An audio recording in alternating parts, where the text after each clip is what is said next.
All right, back in Los Angeles, back in studio and back with one of the best writers, boxing or otherwise, that I know, Mark Kriegel, who has written for both the New York tabloids, the Post and the Daily News, worked for Fox Sports, the NFL Network, currently writing and working fights over at ESPN. His new book is The Baddest Man, The Making of Mike Tyson. For the YouTube audience, I will leave that right there so everybody can see that. That is out on sale formally when, Mark? When is the official June 3rd. pub You have date? a very good sense of balance. I was lucky. I'm really impressed. I got very lucky there. June 3rd, available. Buy it on Amazon, Barnes & Noble, everywhere you can buy books, of course. The first question I had for you about a book about Mike Tyson is, why would you write a book about Mike Tyson? By my quick research, Mark, I found 3 books on Mike Tyson. I found 2 written ostensibly by Mike Tyson. I believe there was also a Hulu series. Pretty good. Yeah, in fact, I agree.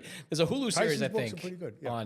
on Tyson. This is a man whose life has been pretty well chronicled up until this point. Why? I've been chronicling I know since you and your 88, so yes. So why Tyson? the short and honest answer, the impetus for this was that I owed the publisher money.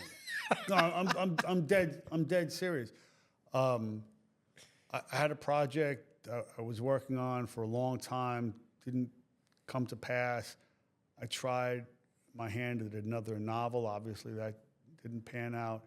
And around Memorial Day weekend 2021, I owed the publisher money.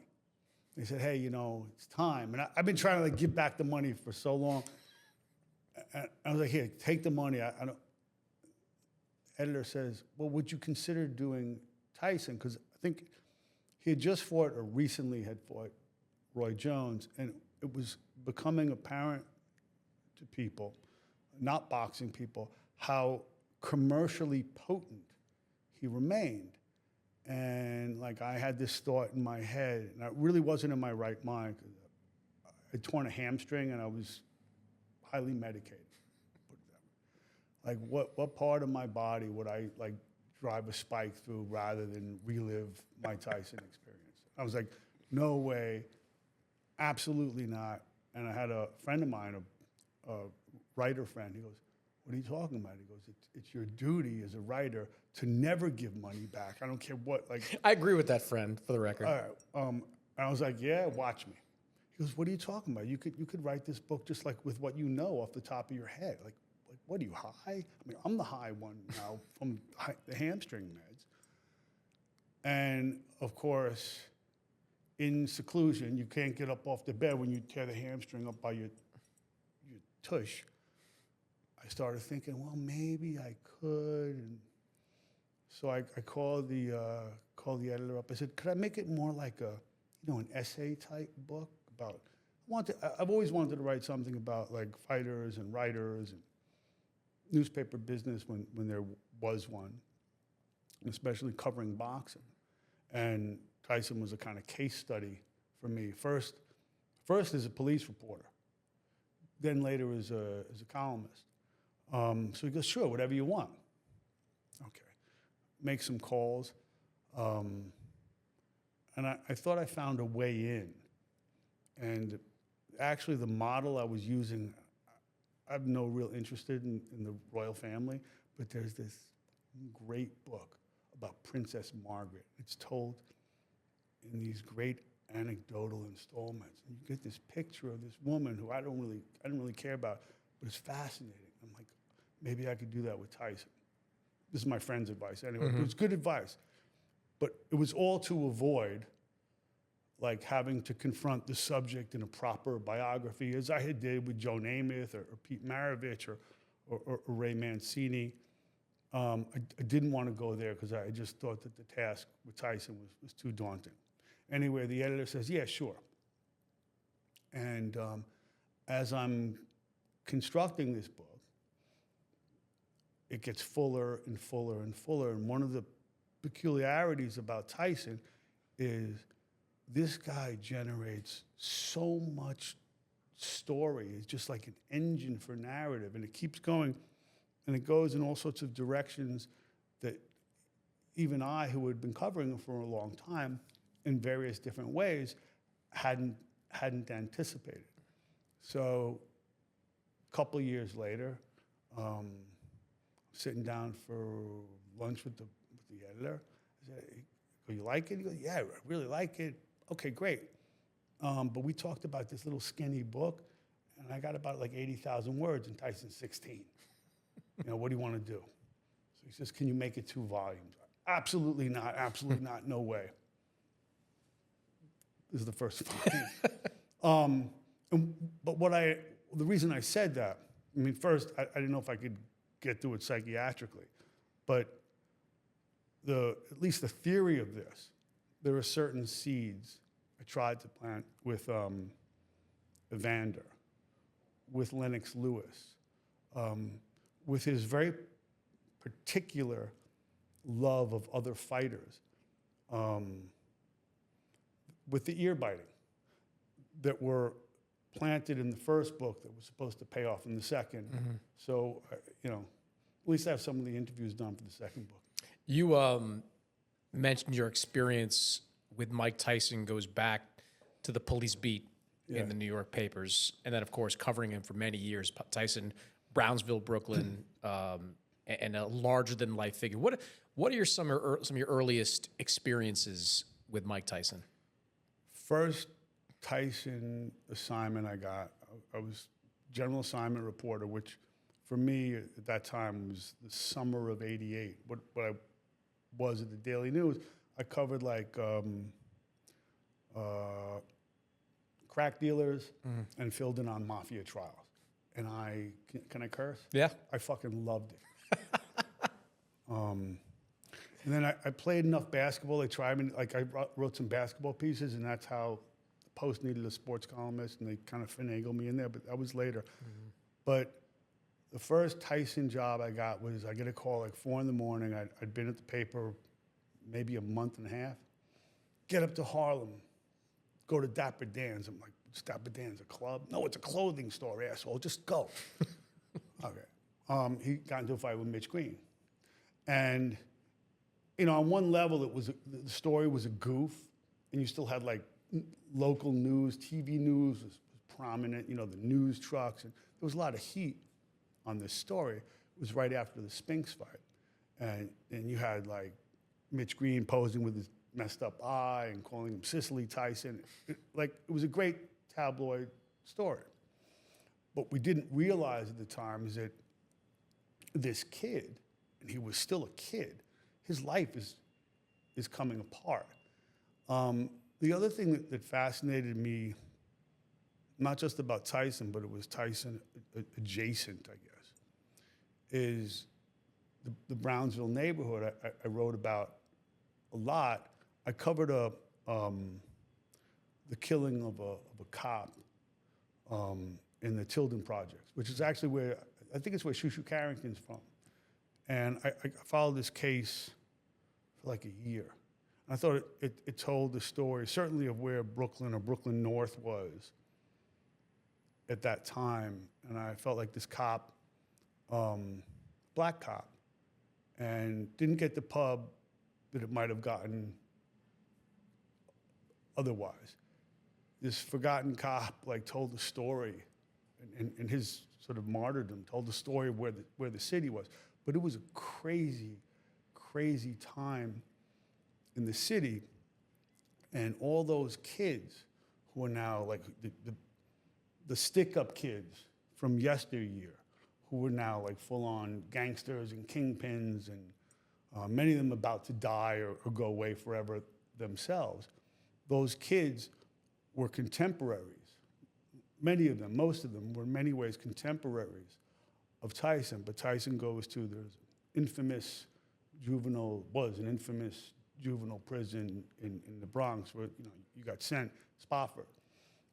Mike went to Spofford, and then he went upstate, and he found Cus D'Amato, this legendary, eccentric trainer. And the other stick-up kids became, either like big bosses or dead. But I always thought that was interesting. And Brownsville, East New York were interesting to me in that they always had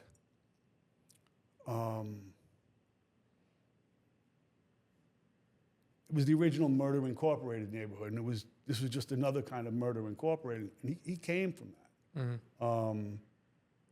And to me it made his story more interesting. How could you explain the phenomena that he quickly became? Like, is it the story? Certainly the style has a lot to do with it. What would you explain how he became to be so big so quickly? That's what this is about, and I have like 10 long-winded answers for you. Number one was this extraordinary story, this fable of Cus and the Kid. So you had this legendary New York trainer, Cus D'Amato, who had been really absent from the scene. It was like Rip Van Winkle, he's coming back.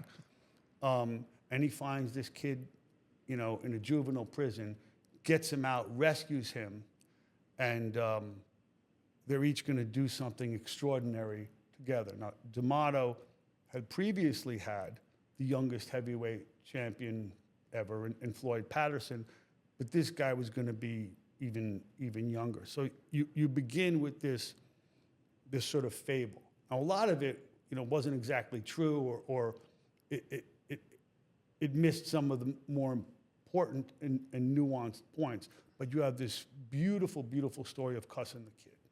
And my personal opinion, Tyson disagrees with me, was that, and I understand why, is that Cus wasn't like getting him out of prison to put him in the gloves, or maybe one day turn him pro or get him a GED. And I think Cus did save him. The question is, what did he save him for? My argument in the book is that Cus is saying, hey, kid, you're going to make me live forever. I had 2 conversations about the book with Tyson, mostly to establish ground rules, and he was really gracious. But, I think he was a little miffed at my take on it. But I said, he wasn't asking you to do X, Y, or Z, like all the normal stuff. He was saying, make me live forever. And a lot of what this book is about is not just the fighter's ego, but the trainer's ego. And so when I told Tyson, hey, you're a 13-year-old kid, he wants you to make him be immortal, his answer is, well, didn't I? And he's correct. No one will ever forget Cus D'Amato because of Mike Tyson. That's the first element, Cus and the Kid.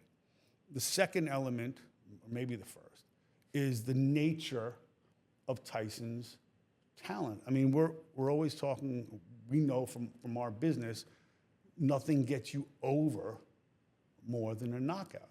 This guy was a knockout machine. And the idea that these are all tomato cans that he fought is bullshit. I mean, some of them were, as you would always have bringing up a young fighter. But this is a guy on the way to his first title fight. And remember, these were still American heavyweights who had been trained not as basketball players or football players, but largely as boxers, first and foremost. He fought 15 times in the year leading up to his first title shot with Berbick. Like, you'll never see it again. So it was the destructive power.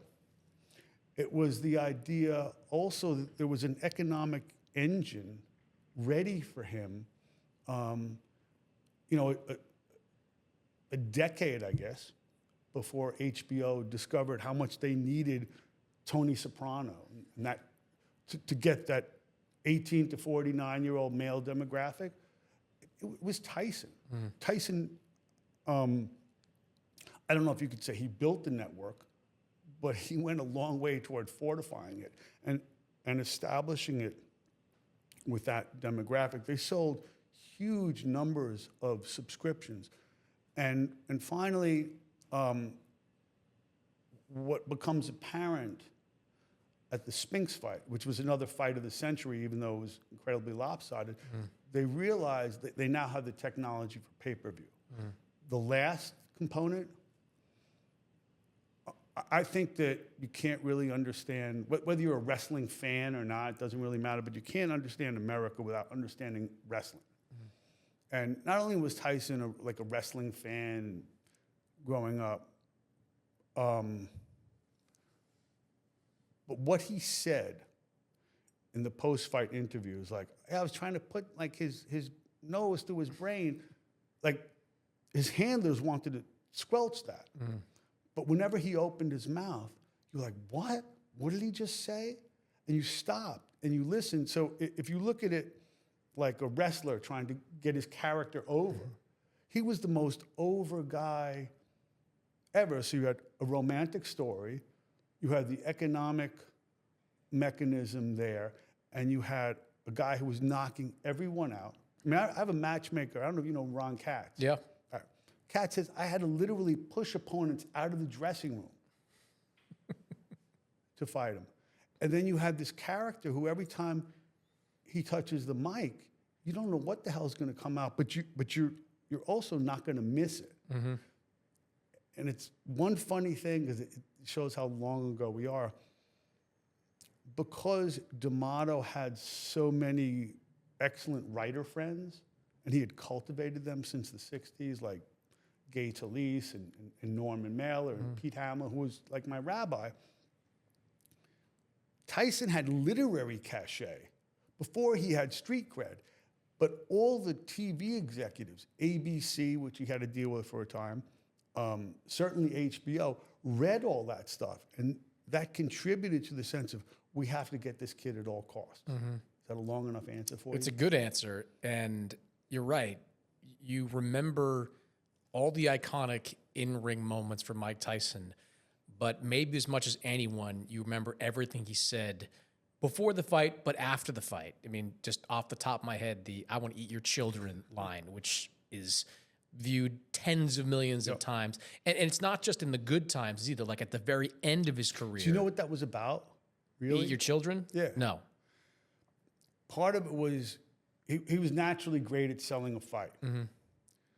But Jim Gray gets him, and he had just fought Savarese, I think, in Scotland. I remember Lou was a great guy, but he knocks him out really quick, and he goes off into this thing. But underneath that speech, he's grieving for a dear old friend, this kid Darryl Baum, known as Homicide, who had done time with him going back to Spofford, who's one of these like legendary stick-up kids. And that's who he was grieving for, and that's why like he didn't train. He was a mess for the fight. He still knocked out Savarese in a matter of seconds, but he was on such edge. And to me, like again, especially through the prism of this book and this time in his life, it all goes back to Brooklyn. I remember, and there was a method to like to your point, he wasn't just saying stuff off the top of his head. He wasn't just doing stuff off the top of his head. I remember Shelley Finkel told me a story once about that moment in New York when Tyson bit Lennox Lewis. Right. And Shelley was telling me that, like, in the aftermath, he was thinking, oh my God, how am I going to get this guy licensed? What is the impact of this? And then he said he's walking through the streets of New York with Mike, and Mike is just looking at him going, we just made this fight that much bigger, doing all that. Like, there's... He understood the character he played, too. And as unhinged as he might get, he also understood has come to understand his economic power in the equation. And you know, you mentioned that Shelley is worrying about, where am I going to put this fight now? Because there was a history to this. There was the ear bite. There was all sorts of stuff. There's always going to be, or there had always been, another place, another chance, because what they really made, you know, maybe they made the most intriguing heavyweight, maybe not, I don't know. But what they built, like the economic engine, you couldn't stop it. People were addicted to him. I think, unfortunately, they were even more addicted to him in the career that came after 1988, which is where this book ends, the dysfunctional soap opera, crazy career. It became more addicted to him. I mean, he gets out of jail. He's fighting for $30 million a fight against Peter McNeely. And that might not seem like a lot today, but then it was real money. Still good money. Right? Still, yeah. I know, but you know, it was hard to even conceptualize. Yeah. But he gets less recognition from before. But they built this unassailable economic engine, and there's a direct line to what they built and the Jake Paul fight. Forget about the merits of the fight itself, what happened, what didn't happen. I would submit that Tyson is able to use the mechanism, to exploit the mechanism that has exploited so many generations of fighters. Mm-hmm. He's turned it upside down. The other thing is, I don't think, like, Jake Paul to me is a fucking great promoter. Mm-hmm. I agree. But he couldn't have done that with anyone else. The other thing is that and this goes to what you saw early on with HBO. There's a reason why Netflix was into it. I mean, you know, HBO was using Tyson, or I don't mean that in a cynical way, but they wanted Tyson to help establish them in the cable universe. Netflix wants to go into live streaming and sports. What's going to generate more eyeballs? Mm-hmm. Get Tyson.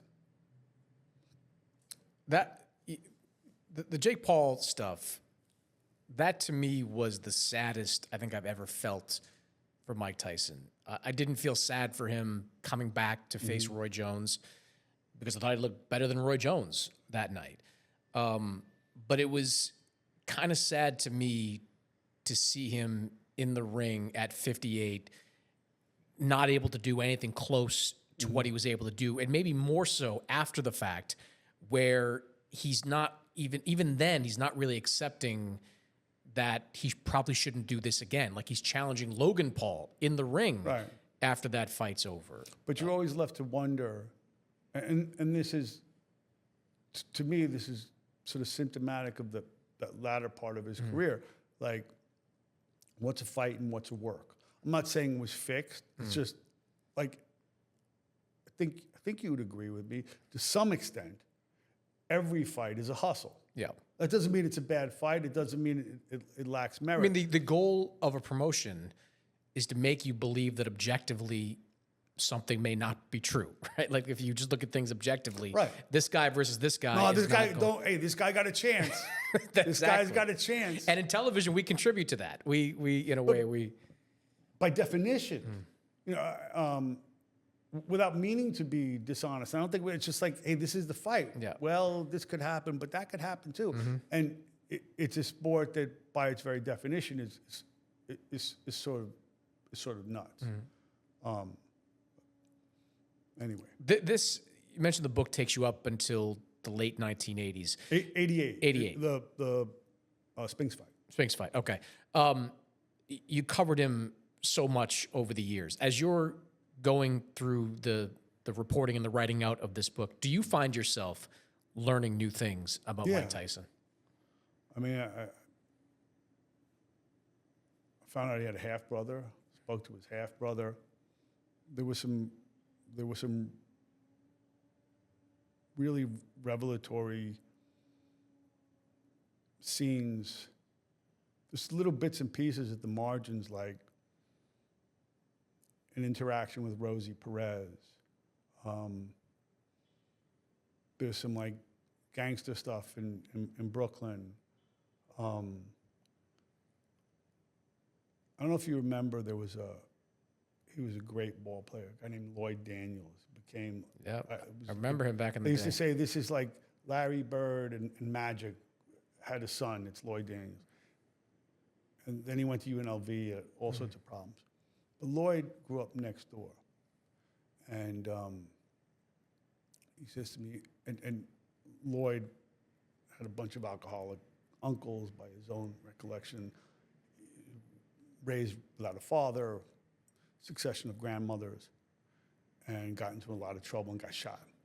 He says, Mark, man, I was great. Like I had a charmed life compared to Tyson. Like I had family, however dysfunctional it may or may not have been. He goes, Mike's family was the street.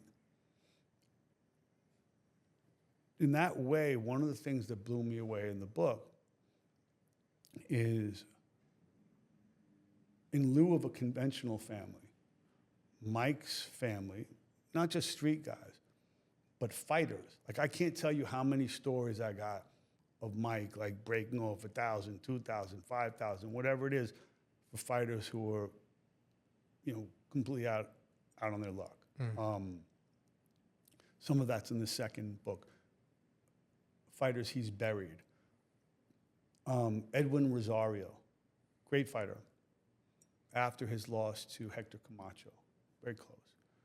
Tyson was gleefully carrying his spit bucket.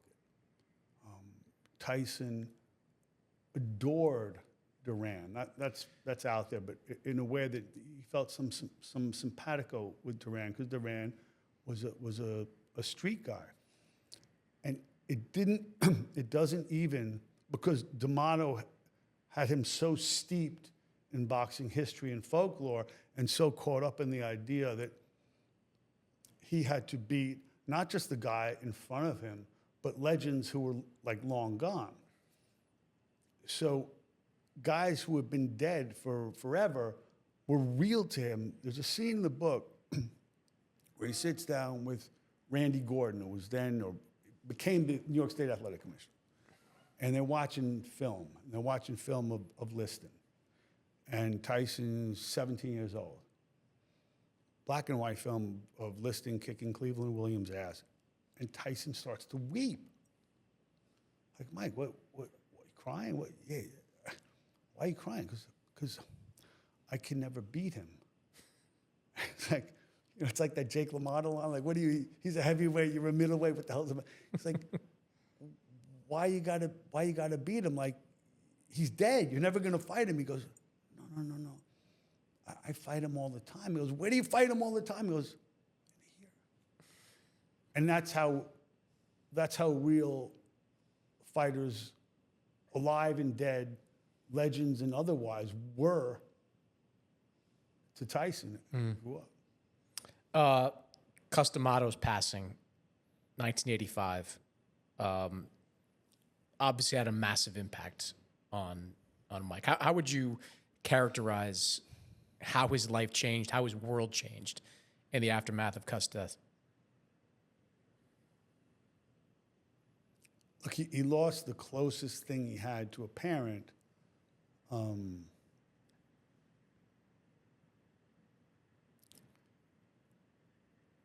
And then it became, around him, it became explicitly about the money. And there was no one to, I'm critical of Cus in this book, but there was no one, there was no countervailing force to protect him from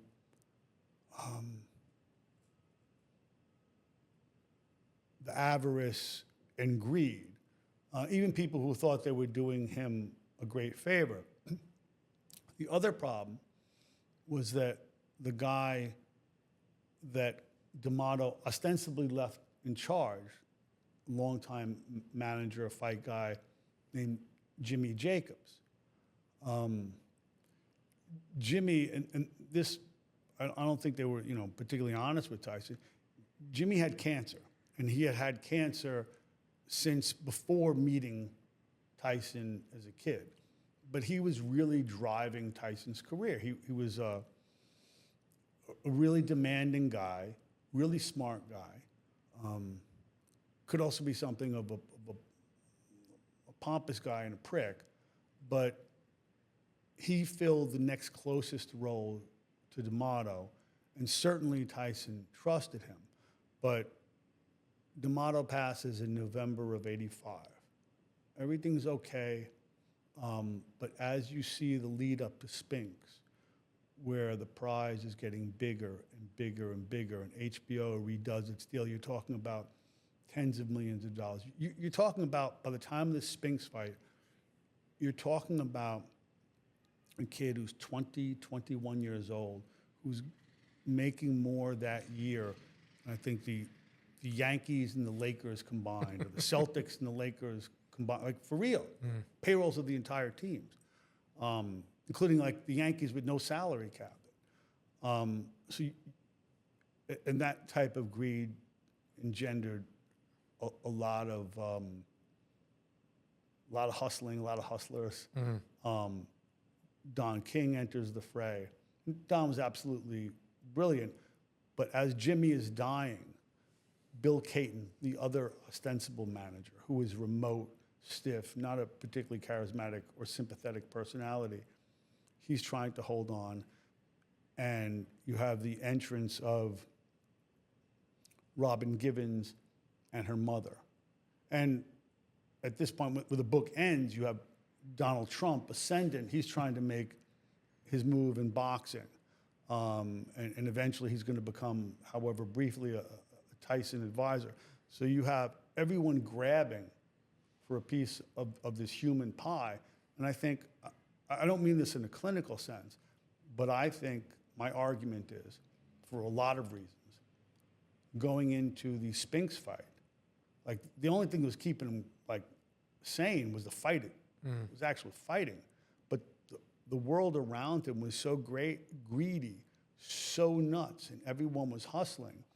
I don't think it's too much to say that Tyson went into that fight of the century, which was supposed to be close, having some sort of like breakdown. I mean, Jerry Eisenberg, great columnist for the Star Ledger, tells a story about going into to see Tyson earlier that month, and he just breaks down and starts weeping, and all of a sudden he grabs Jerry and like weeps in his shirt.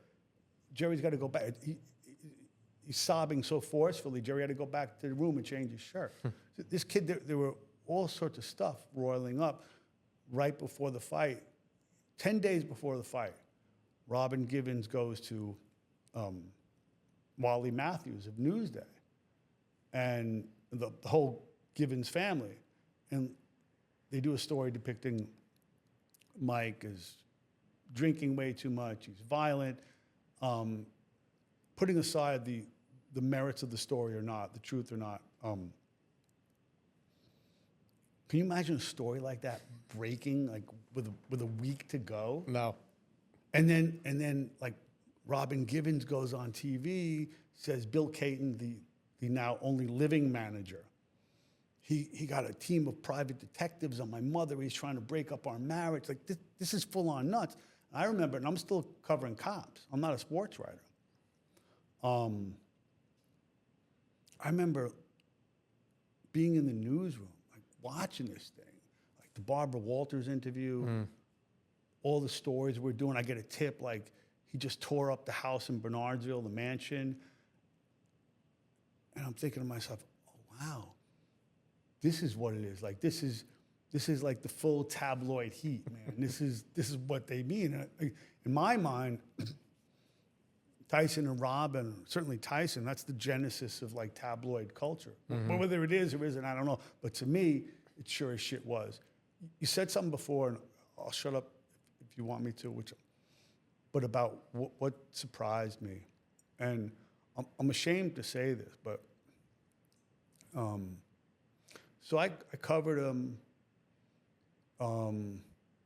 as a Cityside reporter. And like 1991, the Post, because all the other sports writers had been bought out, was sitting at the bar, like an editor and a friend of mine have this, it made Kriegel a sports columnist, completely unqualified to do. But I didn't know Tyson from the old days. So they give me this column, first in the Post and then in the news, and my instructions, and they're not bad instructions. They're not like, this is a newspaper guy back then. Like, I don't care if you want to be like a great writer, that's great, fine. And we're sitting at the bar, he goes, I want red meat. Okay.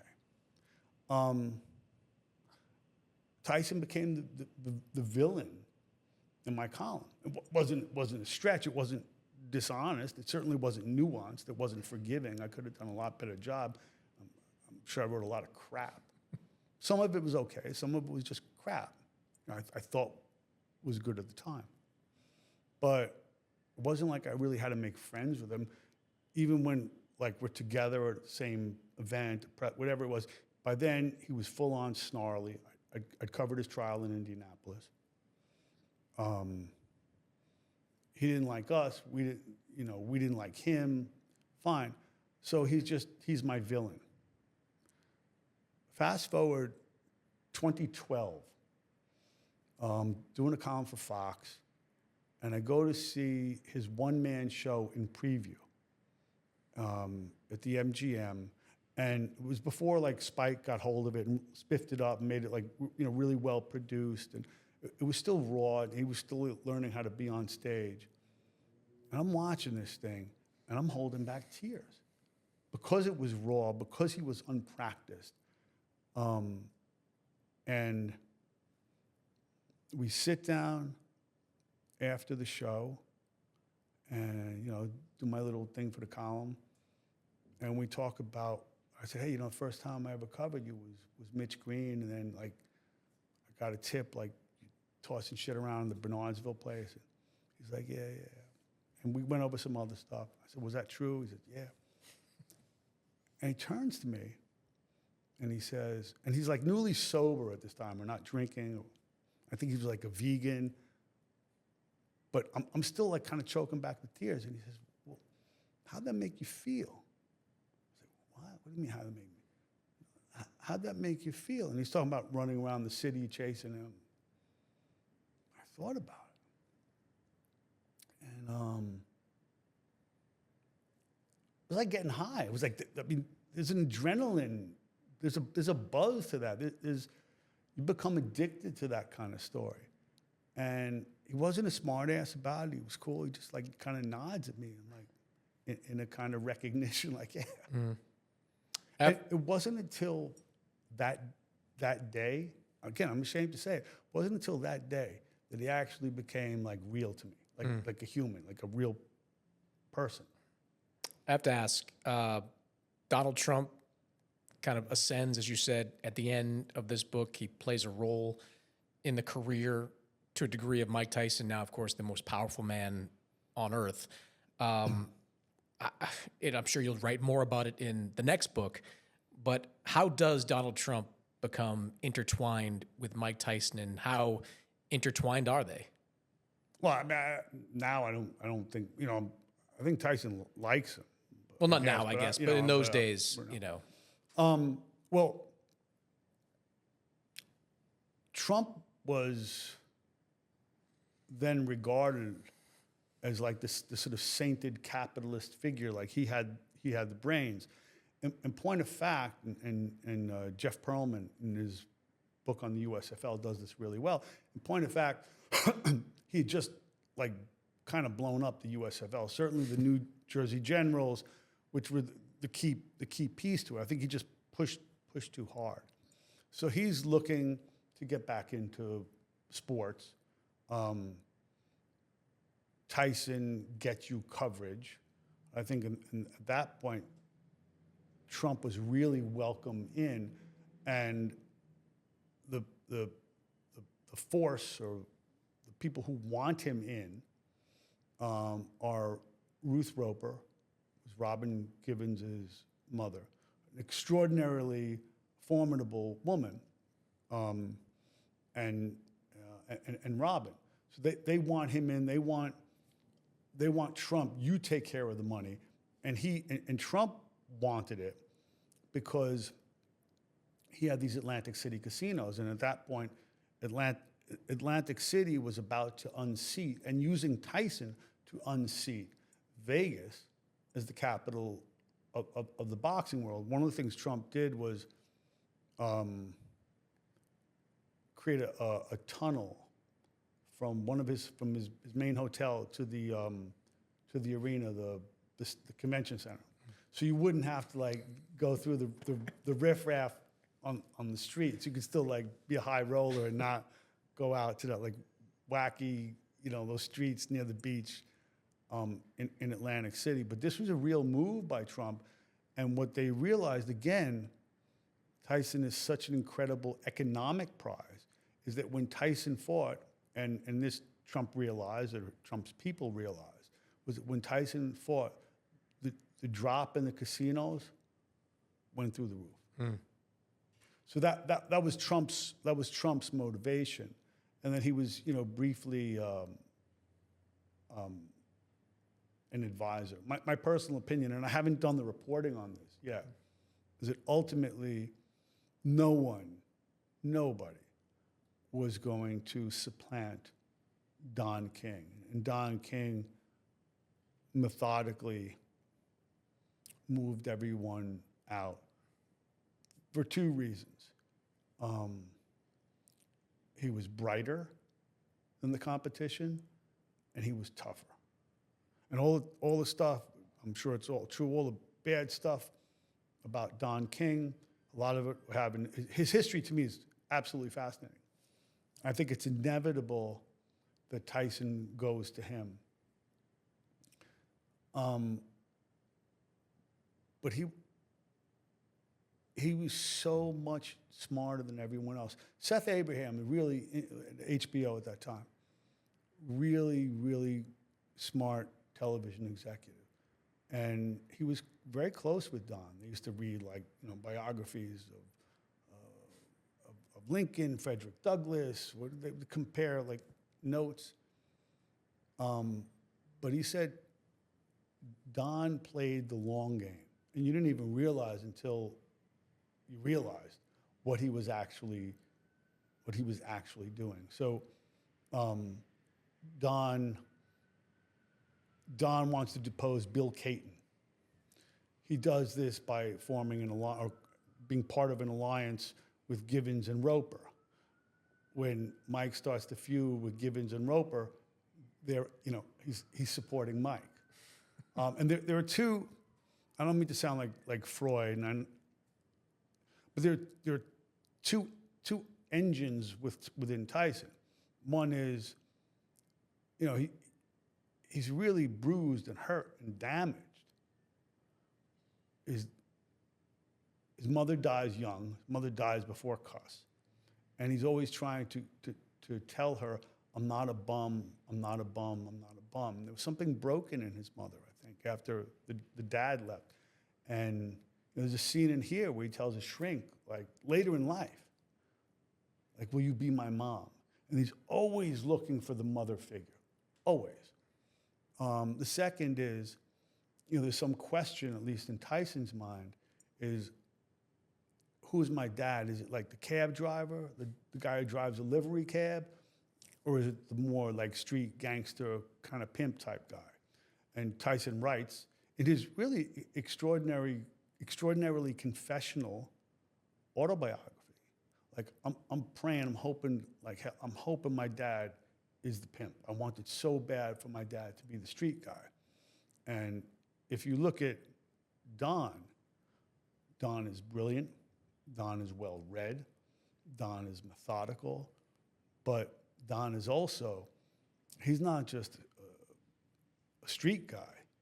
He's that figure, he's the street guy writ large. So I think in a certain way, in a larger metaphorical sense, it's almost and everyone had told Tyson from the time he goes to Cus, no Don King, no Bob Arum, no Don King, none of those big corrupt promoters, you're gonna stay with us. So he's been told again and again about Don King, but he can't lay off because I think it's some element King gives him what he wants. It's almost like, Luke, I am your father. I'm the street guy. I'm the head street guy. And I have respect and I have standing. And forget about all these other guys. And there was a lot to King's argument. The guys around Tyson, especially by that point, were not sainted or beyond reproach themselves. Well, a lot more of that, I'm sure, in part two of this book. Part one, The Baddest Man, The Making of Mike Tyson. Fantastic as always, Thanks, Mark. Great to have you come in here.